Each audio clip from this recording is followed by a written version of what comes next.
So I was getting ready to record and I was looking at myself here in the camera and I don't know what year it was exactly, but I know it was probably within those first 5 years of business because those first 5 years of business were incredibly hard. Some of you guys who know my story, like almost lost my wife, almost definitely I lost both of my parents. Raised an only child. I got a stepmom who's such a great woman and two stepsisters. And so,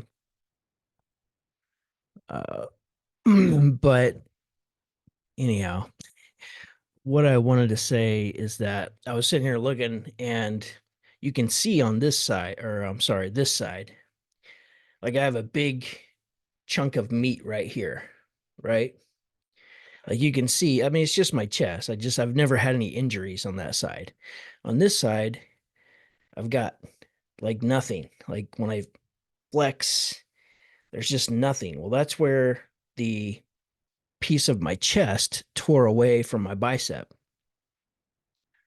It tore away from my bicep. So uh, it felt like a shoulder injury. So my shoulder was hurt. So I crawled out of the crawl space. So here's what happened. So I was in the crawl space and I had a refrigerant lines coming up through the floor and they were bent like this, right? So I took my hand like this. Actually, we'll do this other side because this is the way it was. So the refrigerant lines were coming up through the floor. Like, so let's say here's the floor. Here's the floor right here. And so it was coming out at the wrong angle. I wanted it to come out straight so that I could attach it to the evaporator coil. And so it was coming up, and I took this arm and I extended it out in front of me, and I go, ugh, and I pushed it like that so it could bend against because we had floor joist down there, and I was bending it up against the floor joist. And as soon as I did that, it sounded like Velcro goes like somebody just like remember those Velcro shoes? Like you took one strap of the Velcro, that's what it sounded like. And it hurt in my shoulder. So my shoulder was hurting. So I'm like, man, I don't know what that was, but I gotta go check this out. So I crawl out of the crawl space and I jump into the house was empty. So the house was empty that we were working on that day, and we were just crushing it. Like everything was going smooth. It was one of those days where you just felt like, man, we're gonna get this job done in record time. Like everything's going smooth. I'm on fire today. I had a ton of energy, and I'm just like, just we're all working together as one cohesive unit, and we're just crushing it. So, but then this happens, and so I crawl out and I peel my shirt off and I can't see anything. Like everything looks normal, but it was incredibly painful. Like I keep when I'm looking in the it's the opposite when I'm what I'm seeing here. But it was incredibly painful. And for the next, I would say 6 months, um, I didn't go to the doctor right away, but I knew something was really wrong when it was a couple hours later and I was hauling the furnace. I had the furnace on the dolly and I was rolling it through the yard and I hit a bump. And you guys know, like I hit a bump and the furnace like rocked to one side and I stuck my arm out to catch it. And I was like, oh, holy shit. Like that's not good. That hurts. And so um it was a couple days later because it didn't feel like it was getting any better. So a couple of days later, I went to the emergency room because I wasn't sure what to do for it. So I just go to the emergency room and they tell me that, um, oh, you probably hurt your bicep or something because it was hurting right here. And at that point I had a bruise. Like if you've ever seen somebody who's had a pec tear, I had a bruise on my bicep. And they basically misdiagnosed me.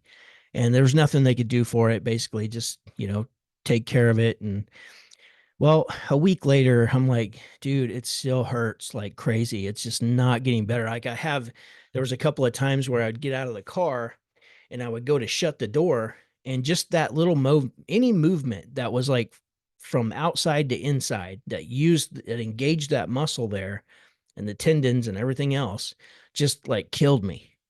It like made me want to drop to my knees. It hurt so bad. And I was I went to another doctor, and they did like as soon as he saw it, he's like, you had a pec tear. And that just made sense to me. I'm like, yes, that's what it is. Definitely a pec tear. So I wound up getting an MRI, but there was not much that they could see from that, and it just didn't do much of anything any good. And there was really nothing I could do other than go to uh physical therapy. So I started doing physical therapy, and that I did that for months. I all through this, I never missed a day of work. It's the same when I had my bulge disc. That's on the opposite side here, on my right side, that created sciatica that hurt, all the way down my leg. The whole right side of my foot killed me. I couldn't stand for more than like, I don't know, a couple minutes. I couldn't take but like 20 steps. I'd have to squat down and just relieve the pressure. I'd squat down and lean, and that would relieve the pressure, and give my leg and my back a rest. I slept on the couch sitting up for like 3.5 months, and that finally got better. I never, no surgery or anything like that. No surgery for my pec tear because it was a minor pec tear. It wasn't the entire muscle, but I definitely have. You could just see when you can see all this meat right here. Like I got a big chunk of meat here, and I don't have it here. So the reason I'm sharing all this with you is because your body will break down. You are not Superman. You can't do this forever. I got a Superman tattoo. I was always a huge fan of Superman growing up. Um, Definitely played Superman, when I was a kid, and was him for Halloween a couple times. But you're not Superman. Your body will break down. If you continue to push it beyond its limits, things will happen. Accidents will happen, which is why it's so imperatively important to get out of the truck, get out of the field. So, if you're wondering how to get out of the field, we have this university right here, HVAC Millionaire University, where we can teach you how to do that, because it's a process, and it's something that I had to go through, and I know what I did and how I did it, and we share that. And it's just a case of, implementing some new processes to your business.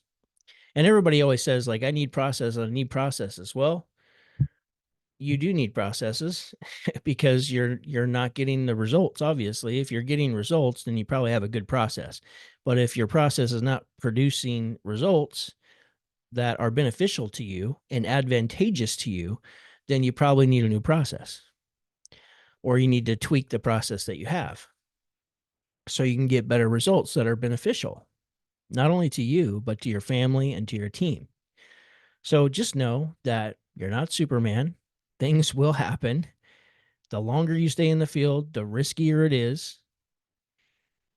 Uh, I always said, and I'll say it again, is that heating and air conditioning is a young man's sport. When you get older, it's just hard on the body. I don't care. And I've always stayed in good shape, like my whole life. There's been times where I'm not in as good a shape, like we all go through. But for the most part, always tried to take care of myself to some degree, and always worked out. Even I was a weekend warrior for years, because once the business got to be so big, it consumed all my time. And so when it consumed all my time, well, then I'd find that only the weekends, once I was able to get out of the truck and start having other people take the on call, then I gained my weekends back. And once I gained my weekends back, I always worked out every single weekend. Now I work out more regularly and um, walk several miles a week, and work out like religiously at least 3 times. A lot of times I'll do a fourth workout, which is just light, something light, just to get a pump or something, and just to burn some calories. So I do a lot of work sitting at my desk like this.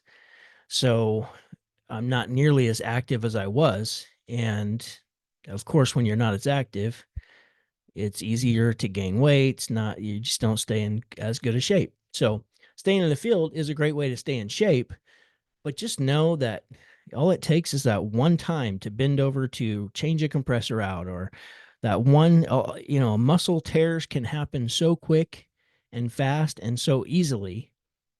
I never would have imagined that I would have the kind of injuries that I had. Just the two major injuries. I've cut tendons in my thumb. I've this thumb, I cut the tendon right on the top here. So now I can't bend that. See, I can bend that thumb back like that. That's as far as my other this one. I can only bend it back so far. And it's because that tendon's gone. So or it's damaged. Burnt myself, of course, sliced myself. Never had to have like a bunch of stitches or anything, thankfully. Uh, but one of the guys that I hired, his first day on the job, we were doing a package unit install on the roof, and we got it up there, and it had the packing on it, so we had to unpack it and get all the wood and plastic off of it. And once we did that, he was like forcing, like trying to pry this wood off, and it slipped, and the crowbar that he was using just went right down the side of his calf muscle, and it was horrible. Like it was probably a 6-inch cut, so pretty long, and it just filleted open like you would fillet open like a fish, just split it wide open. I mean, the gap was probably like that big. It was gross, and he had to go to the emergency room, obviously. But it's so easy to get hurt. It's so easy to be taken out that you have to work yourself out of the truck. You got to work yourself out of the van. Otherwise, sooner or later, you're going to get hurt. It's inevitable. One of my friends, he's no longer with us anymore, but he fell off of a roof, broke his back. Um, that put him out for 1 or 2 years, and he was able to recover, and he came back to work, but it messed him up. And these things happen every single day. So it doesn't matter if you're just a technician and you happen to stumble across this channel, or you own your business and you're wanting to grow your business. Your sole goal should be to continue to advance yourself so that you can get out of the truck or move into a position that's not so physical. Even if you love the physical stuff now, keep advancing yourself. Keep pouring into yourself. There will never be a better investment than your investment in you. In my book, HVAC Millionaire, 25 success principles for getting what you want in life and business, I talk about this concept. It's one of my principles. You got to get out of the truck. Because if you stay in the truck, you're just putting a cap on what you're capable of. And I know, and you know, that you're capable of way more. And that's what I want for you. So go get it, go make money. Boom.